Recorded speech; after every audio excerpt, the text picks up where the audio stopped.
Wayan bagi jeung wa penting li syakhsi pikeun hiji jalma naon ayya'rifa yen nganyahokeun itu si syakhs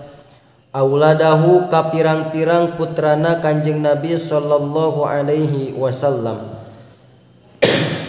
wahum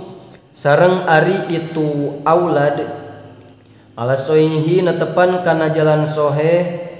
eta sayyiduna dunungan urang samudayana al-qasimu tegesna sayyid qasim wa sayyidatuna sareng dunungan istri urang samudayana Zainabu tegesna Siti Zainab wa sayyidatuna sareng dunungan istri urang samudayana Ruqayyatu tegesna Siti Ruqayyah wa sayyidatuna sareng dunungan istri urang samudayana Fatimatu tegesna Siti Fatimah wa sayyidatuna sareng dunungan istri urang samudayana Ummu Kulthum tegesna Siti Ummi Kulsum wa sayyiduna sareng dunungan urang sadayana Abdullah tegesna Sayyid Abdullah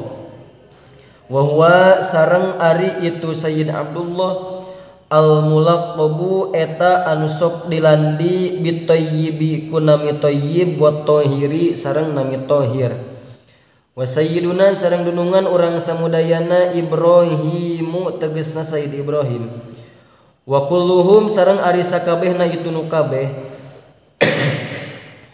min sayyidatina eta tetep ti dunungan istri urang samudayana Khadijata tegesna hijikeun betul Khadijatal Kubra tegesna Siti Khadijah illa Ibrahim ma kajaba Sayyid Ibrahim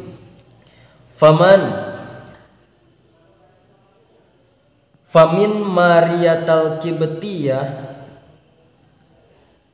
tuluy ti Siti Maryah Al-Kibtiyah famin Mariyatil Kibtiyati tah eta ti Siti Maryah Al-Kibtiyah Siti Ibrahim teh wa hadza sareng ari ieu kaul akhiruma eta panungtunganna perkara yassaro muga ngagampangkeun hu kana itu emma saha Allahu Gusti Allah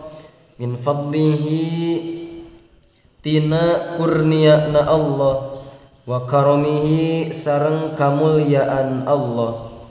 walhamdu sareng ari sadayana jenis puji anu opat lillahi eta tetep kagungan Allah sifatna Allah Rabbil alamin anu mangiranan sadaya alam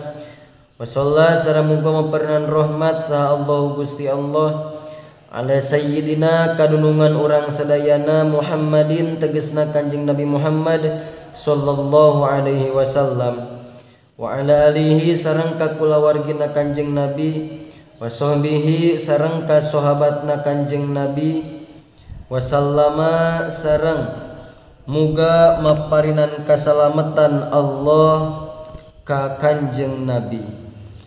cekap wallahu a'lam bissawab.